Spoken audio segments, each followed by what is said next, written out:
Hello everybody. For today's video I asked examiners on Twitter to tell me the spelling mistakes that instantly jump out at them, and I've picked the most popular ones to go through in this video. In the AQA English language papers, there are 16 marks available for technical accuracy in Paper 1 Question 5 and another 16 available in Paper 2 Question 5. In the two literature papers, there are 4 marks awarded for each Section A question for technical accuracy. So that's 4 marks in the Shakespeare question and 4 marks in the modern drama question. So watch today's video and see if you can relate to any of these mistakes. The first is a lot. If you are writing a lot, meaning very many or very much, then you need to write it as 2 separate words. A new word, lot. It is 2 separate words. Let me give you some examples. You might write, I have a lot of revision to do. I like YouTube a lot. Those are correct examples. Now this is not to be mistaken with the word allot, A-L-L-O-T, and you can see on the screen this means to divide or to assign a portion. So this could be an example of the newspaper will allot a full page to each story. But that's probably not what you mean when you've written a lot as one word. And even if that was what you meant, you spelt it incorrectly anyway if you spelt it like this. So when you're writing to mean very many or very much, a lot is 2 separate words. And I have to agree with the examiners, that is a mistake I see a lot. Okay, the next one is beginning. Now, the thing about this word is that it is misspelt in all sorts of ways, as one examiner pointed out when they gave just a number of varieties. Now, if you're using this word in English Language Paper 1 Question 5, you actually have the correct spelling given to you in the Question 3 first bullet point of that question, so you can always look back there to check. But let's have a look at it. Now for me, the first thing to do with this word is to sound it out, and that gives us a rough idea of how to spell it.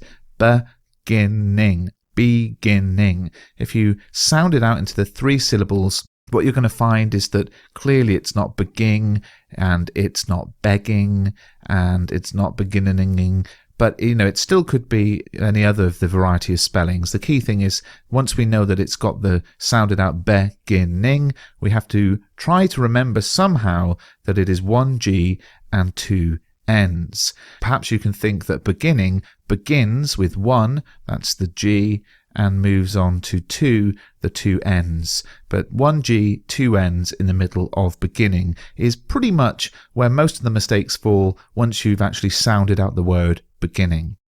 The next one is priestly. Now, of course, we know this one from the English literature paper where you're writing on an inspector calls. And there's a couple of things that I want to point out here. One of the things to point out is that you see the correct spelling of this word actually in the question paper.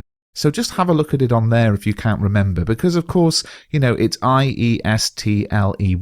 Some people get the I-E-S bit, but they put no E at the end. But you can just check the actual question paper for how to spell the word priestly, and we see that with all of the writers in the exam as well. Next up we have repetition. Now this is one of those words where it doesn't actually help you to sound it out, because we actually tend to say repetition, but actually it's not repetition, it's repetition when it comes to spelling. And Mrs. Spag on Twitter has a good one for this. There's a pet in repetition. So once you know that pet, once you've remembered there's a pet in repetition, that's going to help you get over the hardest bit, remembering that it's P-E-T and not P-I-T. So there's a pet in repetition. And then we've got the word definitely. This is a very common error. And one of the mistakes people do is they write definitely, so they put an A here rather than an I. How do we remember it? Well, I think one of the ways to remember it is there is no A in definitely at all. There is just the E, the I, and the I when it comes to vowels. So it's not definitely, it's definitely. Put a comment in the comment section if some of these correct spellings are catching you out and you didn't actually know that's how you spell these words. Okay, so on screen are going to be a number of other mistakes that were picked out by the examiners. I won't go through them all in detail, but these are the correct spellings, so have a look through. We've got friend. This is an example of I before E. Sincerely, of course, you might be ending a letter with sincerely. Lots of issues. It's S-I-N-C, not S-I-N-S. There are no sins in sincerely. There's no S-I-N-S in sincerely. Appalling, quite an interesting one, 2 P's and 2 L's. And of course what happens is people put 1 P, 2 L's, or 1 P, 1 L, or 2 P's, 1 L, but it's 2 P's and 2 L's for appalling.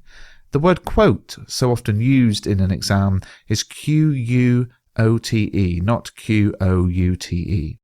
Sentence is another common mistake. A lot of people write an A-N-C-E on the end, but it is E-N-C-E. Character, again, something you're going to use a lot in your answers. This has one H in it, and it comes after the first letter. The second letter is an H. People tend to put H's all over the place in the word character. Writing, people make mistakes with the word writing, often putting a double T here, but there are no double T's in the word writing. Opportunity, on the other hand, does have a double letter, a double P. People often mistake that one. How about implies? I see this a lot. It's I-M-P-L-I-E-S, not I-M-P-L-Y-S. Implies does not have a Y-S at the end. It has an I-E-S. Then a couple of words that people often write as two words incorrectly. That's whereas. That's one word, not two. And therefore, again, one word, not two.